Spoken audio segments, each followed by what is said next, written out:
I always thought I lived in a peaceful neighborhood, the kind where kids played outside, people waved at each other while watering their lawns, and the most exciting thing that ever happened was the occasional garage sale. My neighbor, Mr. Daniels, had been there for years. He wasn't particularly friendly, but he wasn't rude either. Just the kind of guy who kept to himself, nodded politely when you passed by, and never gave anyone a reason to think twice about him. Until one day, everything changed. It started subtly. A new fence went up overnight. Tall, black, impossible to see through. Strange, considering before that, his backyard was always open. Then came the noises. At first, I thought I was imagining it, but no, they were real. Late at night, when everything was supposed to be quiet, there would be a low hum, almost like machinery running. Sometimes, muffled voices, not the usual kind you'd expect from neighbors talking. These were quick, hushed, like they didn't want to be heard. But the thing that really made me uneasy? The visitors. Cars pulling up at odd hours, their headlights flashing briefly before turning off. The drivers never stayed long. A quick in and out, sometimes carrying boxes, sometimes empty-handed. At first, I told myself I was being paranoid. People had guests, deliveries happened, maybe he was just remodeling. But then came the smell, a harsh, chemical-like stench that would waft through the air whenever the wind blew in my direction. It was sharp, unnatural, the kind that made your nose sting. And the worst part, no one else seemed to notice. I asked my next-door neighbor about it once, just casually, and she just shrugged. "Haven't smelled anything weird," she said, before changing the subject. That's when I realized I was alone in this. One night, curiosity got the best of me. I decided to take a closer look. Not anything crazy, just a late-night walk, like I always did. Except this time, I made sure to pass right by his house, slowing down just enough to see if I could catch anything unusual. That's when I saw it. His garage door was slightly open, just a crack, but enough for me to see inside. And what I saw made my stomach drop. Stacks of boxes, neatly lined up, each marked with symbols I didn't recognize. A metal table, scattered with tools, and something else. I couldn't tell what it was, but it looked expensive. And there, in the middle of it all, was Mr. Daniels, talking to a man I had never seen before. They were arguing, voices low but intense. I couldn't make out what they were saying, but the tension in the air was thick. Then, as if sensing my presence, Mr. Daniels stopped mid-sentence and turned his head, right at me. My heart nearly stopped. I yanked my phone out of my pocket, pretending to check a message, acting as casual as possible, but I could feel his eyes on me, watching, analyzing. The man he was talking to glanced in my direction, then back at him. That's when I knew I had been noticed. I picked up my pace, trying to walk naturally, but my hands were clammy, my breathing uneven. I didn't look back. The next morning, I found something on my porch. A note. No signature, no explanation. Just one sentence written in shaky handwriting. "Mind your own business." I couldn't shake the feeling. That note sat on my kitchen counter all morning, its message looping in my head like a bad song. Mind your own business. 4 simple words, but the weight behind them felt heavy. Someone wanted me to back off. The problem was, I wasn't even sure what I was backing off from. I told myself I'd let it go, that whatever my neighbor was up to, it wasn't my concern. People had secrets. Who was I to pry? But the problem with knowing just enough to be curious is that it doesn't let you walk away. The brain itches, replaying moments, twisting them into theories. That's exactly what happened to me. The way he turned his head so fast that night, the argument in the garage, the unmarked boxes stacked like they were waiting for something big. It all felt off. And the more I thought about it, the more I realized how little I actually knew about Mr. Daniels. I had lived next to him for years, and yet I couldn't tell you a single thing about his life. No idea what he did for work, if he had family, even what his first name was. He never joined neighborhood events, never chatted beyond polite small talk. Hell, I had never even seen him bring groceries inside. People don't just exist in the backgrounds like that unless they may want to. That night, I decided to test something. Not spy, just observe. I turned off all my lights, pulled back the blinds just slightly, and waited. It was late, past midnight, and I fully expected to see nothing. But just as I was about to give up, a car pulled up. Black, tinted windows, sleek, expensive. It stopped right in front of his house, engine running, but no one got out. Minutes passed. Then, like clockwork, his garage door slid open just enough for someone to slip through. A man stepped out, face obscured by a baseball cap, and walked straight to the car. No hesitation, no wasted movement. The driver's window rolled down slightly, just enough for something to be passed between them. A package, small, unmarked. The exchange took maybe 10 seconds before the man turned on his heel and disappeared back inside. The car didn't linger. It peeled off into the night like it had never been there.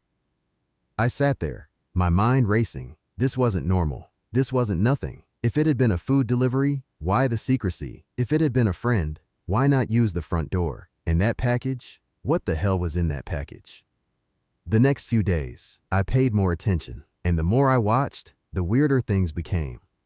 Random people coming and going, all at odd hours, none of them ever staying long. Packages delivered directly to his garage instead of his doorstep. And then there were the sounds. Late at night, when the rest of the world was asleep, something was happening in that house. Mechanical noises, muffled conversations, the occasional tupal thunk of something heavy hitting the ground. But the worst part? The smell. It was faint, but every once in a while, a breeze would carry it over to my side of the fence. Sharp, chemical, the kind that made your throat scratchy if you inhaled too deeply.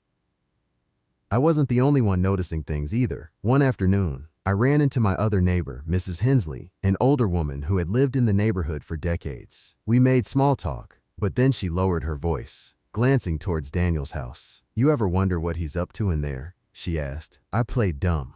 "What do you mean?" She hesitated.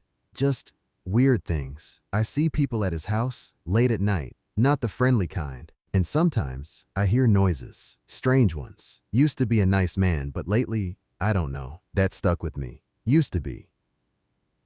Something had changed. He had changed. The note should have been enough to scare me off. Any sane person would have dropped it, gone back to their normal life. But I couldn't. Not when every night brought new questions. I needed to know what was happening next door. And the only way to do that, I had to get closer. The moment I decided to dig deeper, things started getting weird. It was as if the universe had been waiting for me to take that step before pulling me into something much bigger than I was prepared for. At first, it was little things. Things I could almost write off as paranoia. A car parked down the street that hadn't moved for days, its windows too dark to see inside. A man I didn't recognize walking past my house, stopping for just a second too long before moving on. The sound of footsteps outside my window late at night when I was sure no one should be there.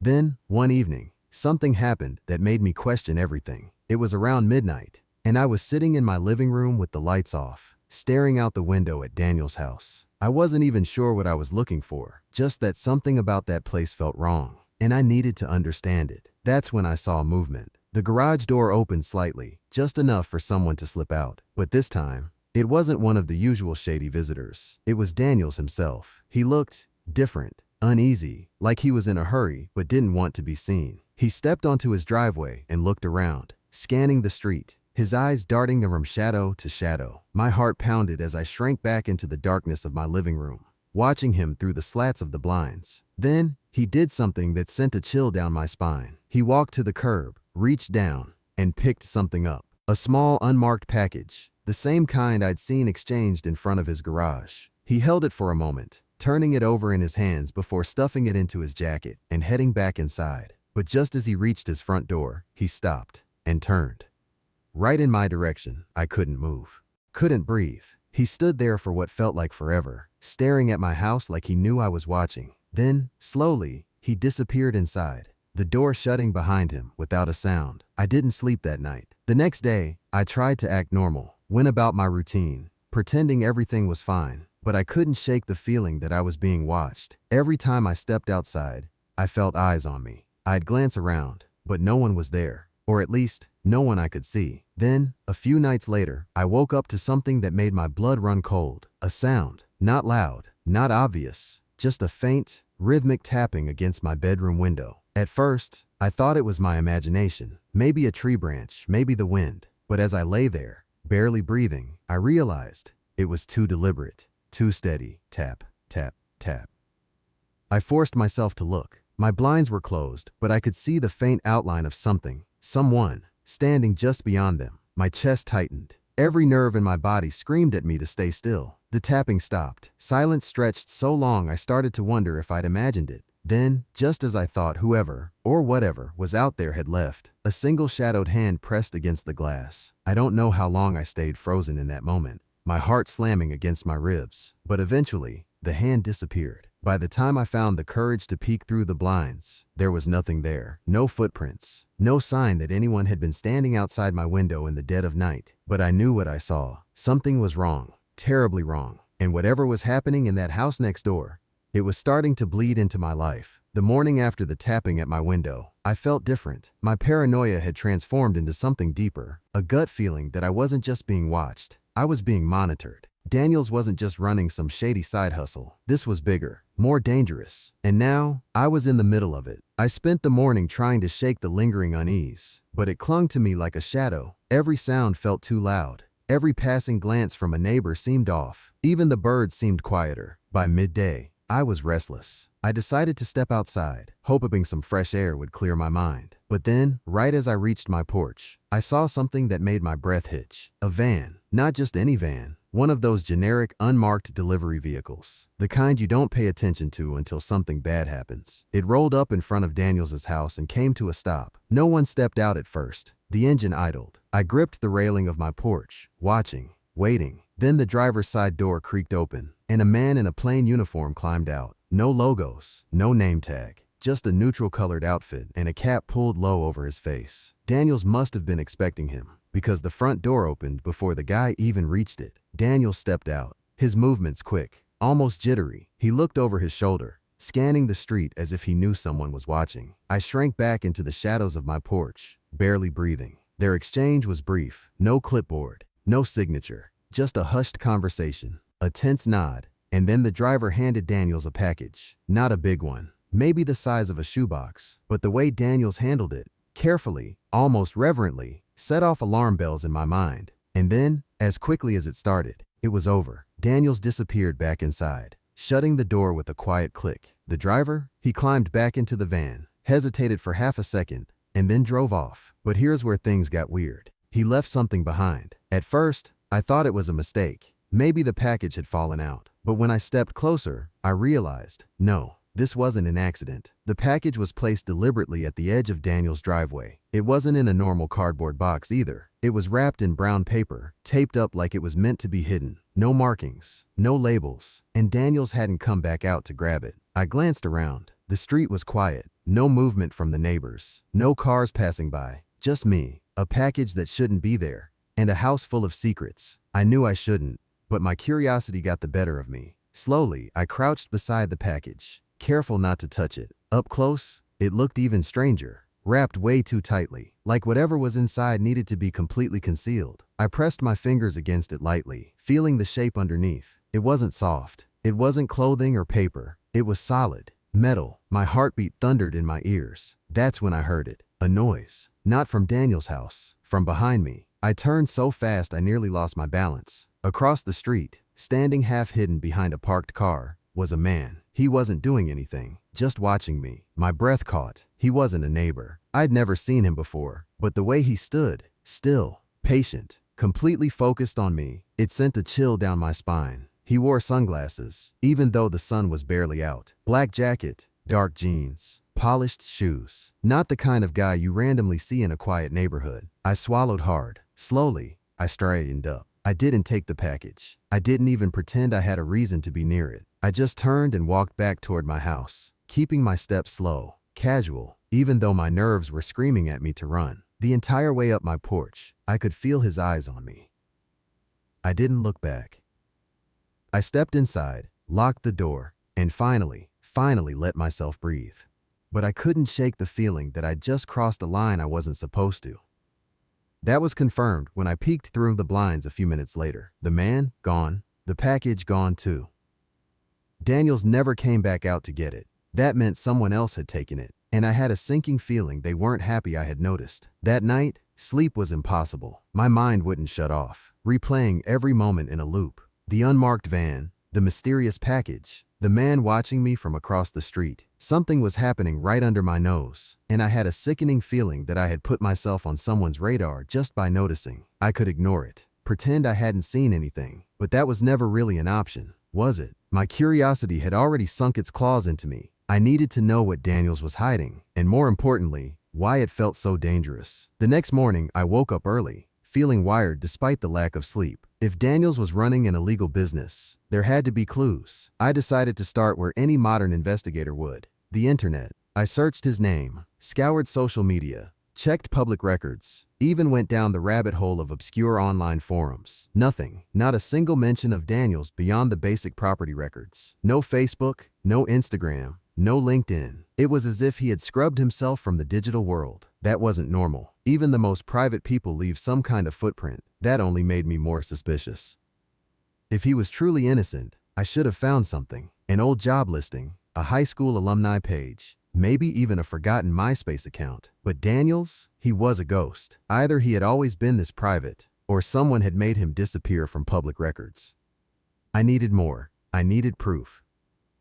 Watching him from my house wasn't going to cut it. I needed to track his movements, figure out his routine, see who came and went. So I set up a simple plan: observation. Just harmless, casual watching. If he wasn't doing anything wrong, I'd see that and move on. But deep down, I already knew this wouldn't end that easily. I positioned myself near my living room window, blinds cracked just enough to give me a clear view of his house. For the first few hours, nothing happened. No visitors, no strange packages, just an ordinary quiet house. Maybe I had overreacted. Maybe the package had just been something harmless, and the man watching me was a coincidence. Then, just as I was about to give up for the day, something changed.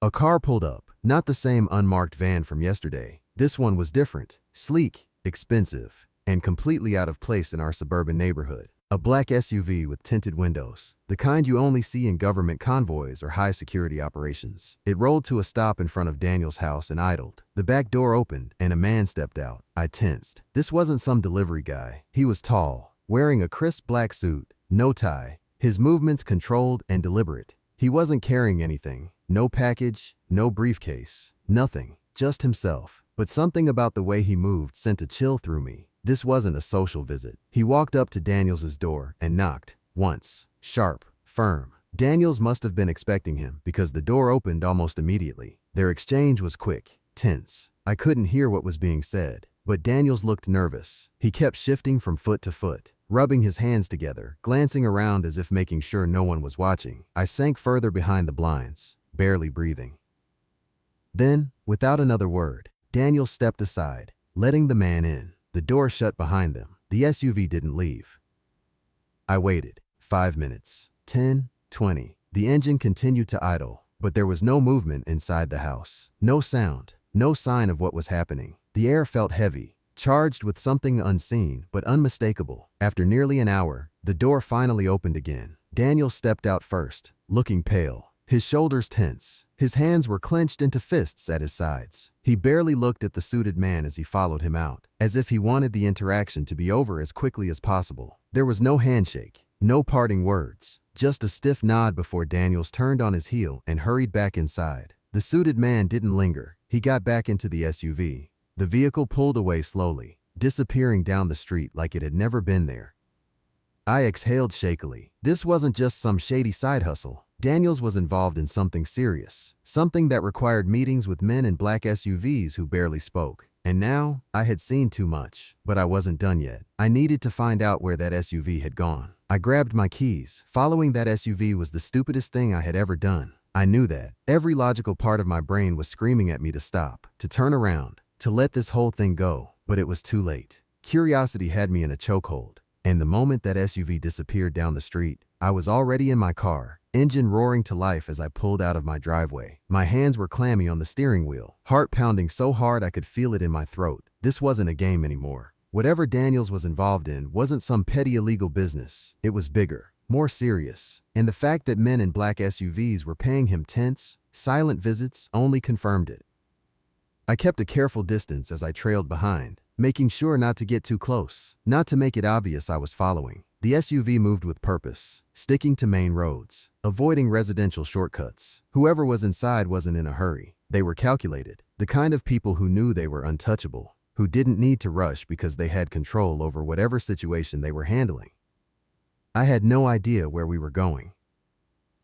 15 minutes passed, then 20. The city lights started to thin out as we headed toward the industrial side of town, where old warehouses and abandoned lots stretched for miles. It was the kind of place you didn't go unless you had a reason, either to do business or to disappear. I gripped the wheel tighter, This was bad, really bad, but something in me wouldn't let me stop. Then the SUV slowed. I panicked, easing off the gas just enough to keep a distance. The vehicle turned onto an unmarked road, disappearing between two large, rusted-out buildings. I swallowed hard. If I followed now, I'd be seen. There was no traffic, no crowds, nowhere to blend in. It was just me and them. But if I turned back, I'd never know what they were up to. For a moment, I sat there, fingers hovering over the turn signal. My brain was telling me to be smart. My gut was telling me to take the risk. And I listened to my gut. I turned in after them, keeping my headlights off as I crept forward, my tires rolling over cracked asphalt. The warehouse ahead looked abandoned. Faded paint, broken windows, a sign hanging by a single chain. But the SUV was there, parked near a side entrance, its taillights glowing faintly in the darkness. I killed my engine and slid lower in my seat. The driver stepped out first. He was different from the suited man who had visited Daniels. Bulkier,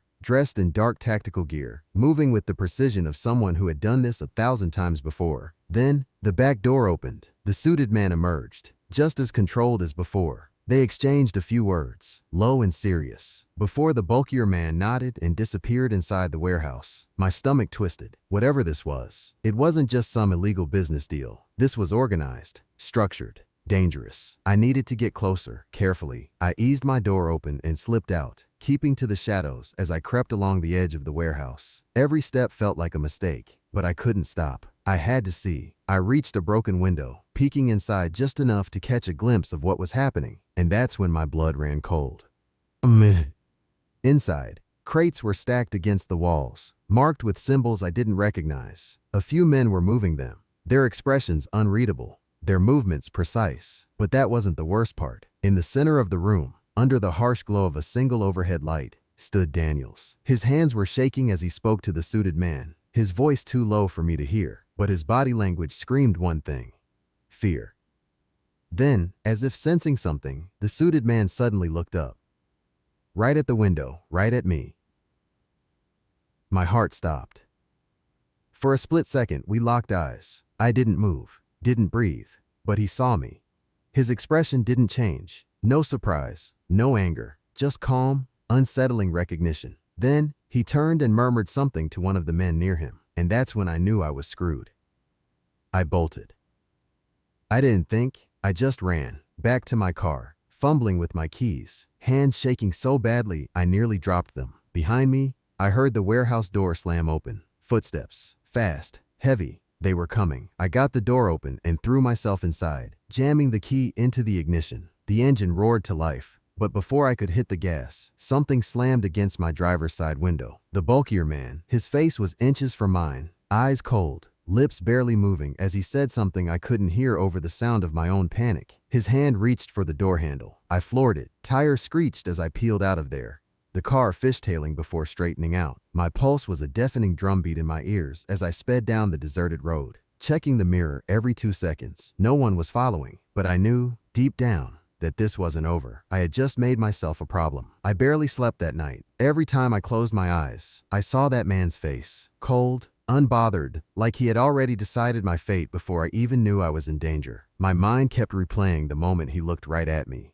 like he had known I was there the whole time, like my little investigation was nothing more than a minor inconvenience to him. My hand still shook as I reached for my phone, hesitating before unlocking it. If these people were as dangerous as I thought, was it even safe to look anything up? Could they track me? Could they already know where I lived? Paranoia crept in like a slow poison, wrapping itself around my thoughts and squeezing. I paced my living room, the weight of the situation pressing down on me. Daniels was afraid. I was afraid. But afraid of what? What exactly had I stumbled into? I needed to know. I pulled my laptop closer, my fingers hovering over the keyboard before typing in a simple search. Unmarked crates, private warehouse transactions. At first, nothing useful popped up, just articles about corporate supply chains and freight shipping. But then I tweaked the search, adding keywords: illegal trade, smuggling operations, black market deals. And that's when things got disturbing. Articles started showing up, stories about small towns unknowingly becoming hubs for illegal trafficking, weapons, drugs, even people. Warehouses just like the one I had seen, operating in plain sight, ignored by local authorities, either out of fear or because they were paid to look the other way. Some of these operations were tied to organized crime, others to international smuggling rings. My stomach turned. Could that really be happening here, right next door? I needed proof. I went back to my phone, pulling up my camera roll. My hands were still shaking as I scrolled through the pictures I had taken. Blurry images of the SUV, the crates, the warehouse. Nothing concrete. But then I zoomed in on one of the boxes. There was a symbol on it, something I hadn't noticed before. A red circle with an intricate design in the center. It looked almost official, but not quite. Like something that was meant to look legitimate but wasn't. I ran another search, this time focusing on the symbol, and my blood turned to ice. It was linked to a known smuggling network, not just any network, one that had been under investigation for years. They operated globally, using front businesses and shell corporations to move illegal goods undetected. Authorities had tried to shut them down multiple times, but every time they got close, the organization would just relocate and start over. I couldn't believe what I was reading. This wasn't some low-level crime ring. This was a machine, a well-oiled operation with connections, resources, and power, and my neighbor was mixed up in it. I sat back, my mind racing. Was Daniels just a pawn, a middleman, or was he something more? And more importantly, had I just made myself a target? I was so lost in thought, I almost didn't hear the noise outside. A car, slowly rolling down my street. I froze. Heart hammering, I crept to the window, peeking through the blinds. A black sedan, tinted windows, moving way too slow for a casual drive. I swallowed hard. They knew. Somehow, they knew. I backed away, every instinct in me screaming to run, to hide, to do something. But what? Call the police? And tell them what? That my neighbor might be involved in an international smuggling operation based on a blurry picture and some Google searches? They'd think I was insane. The car came to a stop. Not in front of my house, in front of Daniels's house. I exhaled, but only slightly. I watched as a man stepped out, not the one from the warehouse. Someone new. He was dressed casually, blending in just enough to not seem suspicious. But I knew better. He didn't knock. He didn't hesitate. He walked right up to the door, punched in a code on the keypad, and let himself in. My hands clenched into fists. Daniels wasn't home. I had seen him leave earlier, so who the hell was this guy? I needed to act. If I waited too long, I'd lose my chance. I grabbed my phone, my breath shallow as I turned on the camera and zoomed in, snapping pictures through the blinds. The man was inside for only a few minutes before coming back out, carrying a small duffel bag. He glanced around, casual but calculated. Then, just like that, he got back in the car and drove off. I didn't even realize I had been holding my breath until the car disappeared around the corner. Something was very, very wrong, and I had just witnessed proof. I stared down at my phone, at the pictures I had taken. Evidence. Not enough to take to the police yet, but enough to prove to myself that I wasn't crazy. Daniels was involved in something dangerous. And now, I had a choice. I could walk away, or I could dig deeper. And I think we both know what I chose. I stared at my phone for what felt like hours, my mind spinning in 1,000 different directions. I had proof, maybe not enough to take down an entire smuggling operation, but enough to show that something illegal was happening right next door. The pictures, the symbol on the crates, the strange man entering Daniel's house like he owned the place. It was all adding up to something big, something dangerous. But the question was, who could I trust? Calling the local police seemed like the most logical step. But if what I had read was true, these kinds of operations thrived because they had people on the inside. If I called and the wrong person picked up, I could be putting myself in even more danger. Maybe I was just being paranoid. But at this point, paranoia felt like survival. I needed to be smart about this. I started researching federal crime units, looking into organizations that specifically handled smuggling cases, the FBI, Homeland Security, even anonymous tip lines that specialized in illegal trade. But if everything I read made one thing clear, without solid, irrefutable evidence, my report would likely be ignored. I needed more. So, against every rational part of my brain telling me to leave this alone, I decided to get closer. That night, I waited until the neighborhood was quiet. My hands trembled as I pulled on a dark hoodie, slipped my phone into my pocket, and carefully stepped out of my house. Every shadow felt like it was watching me. Every sound made me flinch, but I couldn't stop. I needed something undeniable, something that would make authorities have to take action. I crept toward Daniel's house, staying low behind the fence that separated our properties. My heart pounded so loud, I was sure someone would hear it. The front of his house was too risky, so I made my way to the side. where a small basement window sat slightly open. I hesitated. This was crazy, but then I remembered the way that man had looked around before driving off, the way Daniels had been acting strange for weeks, the symbol on the crates. I took a deep breath and pulled out my phone, activating the camera. Slowly, carefully, I peeked through the basement window, and what I saw made my blood run cold. Stacks of crates, identical to the ones I had seen at the warehouse. Some were sealed, others slightly open, revealing packaged electronics, firearms, and, worst of all, several locked briefcases. My pulse skyrocketed. This wasn't just a side hustle. Daniels was storing illegal goods inside his house. I snapped as many pictures as I could, my hands shaking. Then, just as I was about to back away, I heard footsteps inside the basement. I barely had time to react before a light flicked on. I pressed myself against the wall, my breath frozen in my lungs. The basement door creaked open, and I saw a shadow moving. Someone was inside. Someone was checking on the crates. I needed to go. I forced myself to move, inching away from the window as quietly as possible. I was halfway across the yard when I heard a sound that made my stomach drop. The basement door opened. I ducked behind a bush, barely breathing as footsteps crunched against the gravel. A man stepped out, scanning the area. Not Daniels. This was someone else. He was tall, broad-shouldered, wearing a dark jacket. He looked around for what felt like forever before finally stepping back inside, locking the door behind him. I didn't waste another second. I ran. When I got back inside my house, I locked every door, every window. My heart felt like it was going to explode. But I had what I needed. Real proof. This time, I didn't hesitate. I found the number for an FBI tip line, took a deep breath, and made the call. A woman answered. FBI tip hotline. What's your report? I forced my voice to stay steady. I have information on an illegal smuggling operation. It's happening right now, in my neighborhood. There was a pause. Can you provide details? I swallowed hard and started talking, giving them everything. Daniels, the warehouse, the crates, the symbols, the men coming and going, the pictures. I emailed them while I was still on the phone. The woman on the line listened carefully, asking follow-up questions. Then she said something that sent chills down my spine. You were right to call us directly. This operation has been on our radar for a while, and if what you're telling us is true, your neighbor is more than just involved. He might be a key player. My blood turned to ice. A key player.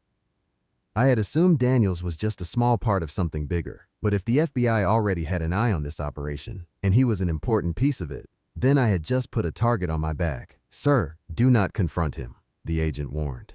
We're sending a team to investigate. In the meantime, stay inside, keep your doors locked, and don't let him know you're on to him. I hung up, my hands shaking. I had done it. I had reported him, but I wasn't safe yet. The next morning, I barely got any sleep. My mind kept replaying the call with the FBI, the agent's warning ringing in my ears. Do not confront him. But how could I act normal, knowing my neighbor was running a massive illegal smuggling operation right under my nose? Every sound outside made me jump. Every car that passed by sent my pulse racing. Was he onto me? Did he know what I had done? I kept my curtains drawn, watching through the tiniest gap. Daniel's house looked the same as always, quiet, unassuming. But something felt different. Then I noticed it. His truck was gone. That was unusual. He rarely left so early in the morning. My gut twisted. Maybe he was running. Maybe the FBI had already made a move. Or maybe he knew. I tried to go about my day, but the tension sat heavy on my chest. Hours passed.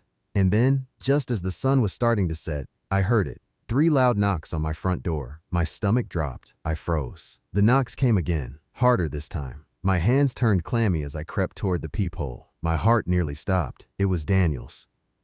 I sucked in a sharp breath. His stance was stiff, his jaw tight, eyes scanning the street before settling back on my door. He didn't look like the friendly, easygoing neighbor I had known for years. No, he looked different, tense, dangerous. 1,000 thoughts ran through my head. Did he know? Was he testing me? Had the FBI already reached out to him? My first instinct was to pretend I wasn't home. But then, as if he knew I was right there, he leaned in and spoke through the door. I know you're in there. We need to talk. My throat went dry. Every part of me screamed, don't open the door. But at the same time, not opening it might make things worse. I needed to play this carefully. Act clueless. Keep my cool. I took a deep breath and cracked the door open, leaving the chain lock in place. Hey, Daniels, what's up? I forced my voice to sound casual, but I could hear the tightness in it. He studied me for a second, his expression unreadable. Then he let out a small chuckle. Funny, I was gonna ask you the same thing. A chill ran down my spine. What do you mean?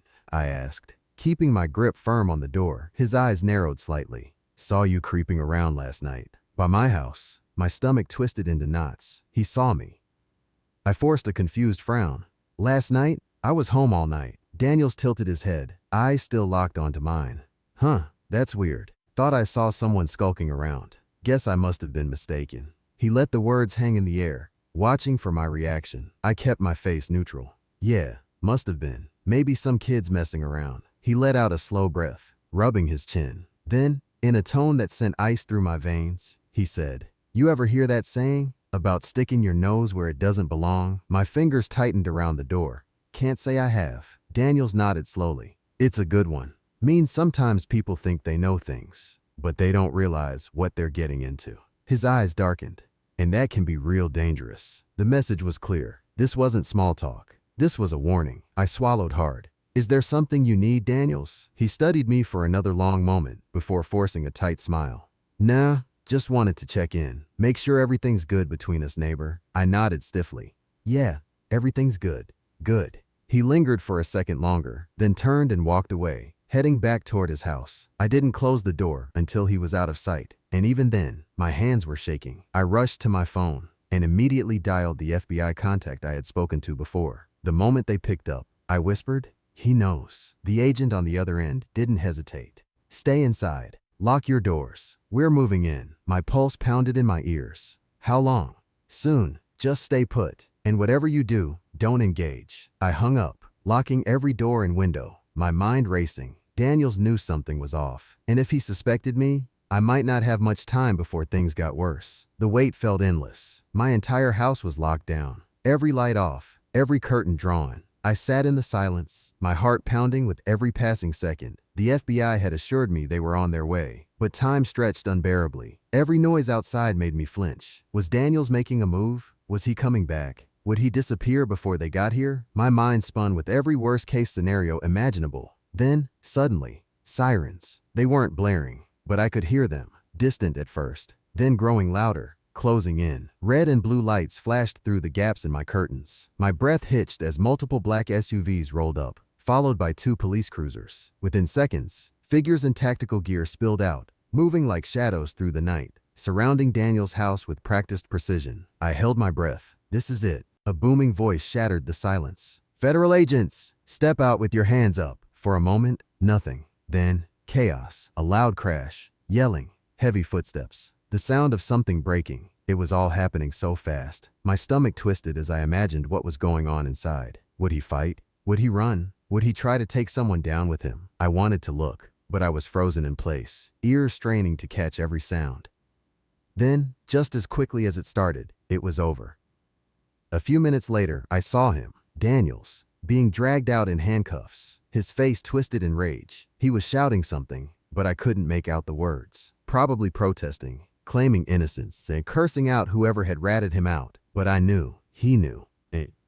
As they shoved him into the back of a vehicle, his eyes flicked toward my house, just for a second, and I swore, in that brief moment, his gaze locked onto mine. A cold shiver ran down my spine. Then the door slammed shut, and he was gone. The street was swarming with agents, officers moving in and out of Daniels' house, carrying boxes, evidence bags, even a few large black cases. It was surreal, watching this unfold in real time. The house I had passed every single day, the neighbor I had waved to, shared small talk with. He had been hiding an entire criminal empire, and now he was gone. A sharp knock at my door made me jump. I turned to see an agent standing there, a clipboard in hand. I hesitated before opening the door, just a crack. He gave me a reassuring nod. "You're safe now." I let out a breath I hadn't realized I was holding. The agent went on, explaining what would happen next. Daniels had been under investigation for months, but my tip had pushed things forward. The illegal business, smuggling, weapons, stolen goods, even fake IDs. And worse, he wasn't working alone.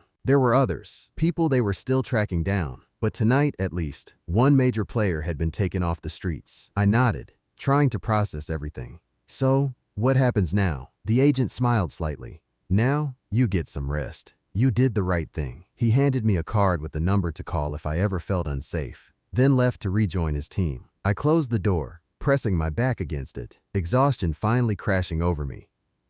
It was over. Or at least, I hoped it was. As the days passed, the neighborhood slowly returned to normal. The news spread fast. Everyone was in shock. People had suspected Daniels was up to something, but no one had imagined this. His house was cleared out. Crime scene tape wrapped around the property for days. Eventually, it was just another empty home, with a for sale sign out front, its dark history hidden behind fresh paint and clean windows. But I would never forget, I had learned something important. Sometimes, the danger isn't obvious. Sometimes, it's right next door, hidden behind polite smiles and casual conversations. And sometimes, doing the right thing means putting yourself at risk. But in the end, it was worth it. Now, if you made it this far, I know you love a good mystery. And trust me, I've got plenty more insane stories that will keep you on the edge of your seat. If you want more jaw-dropping real-life encounters like this, hit that subscribe button and turn on notifications because you won't want to miss what's coming next. And hey, if you've ever had a crazy neighbor story, drop it in the comments. I need to hear it. Until next time, stay safe, stay curious, and don't ignore the signs.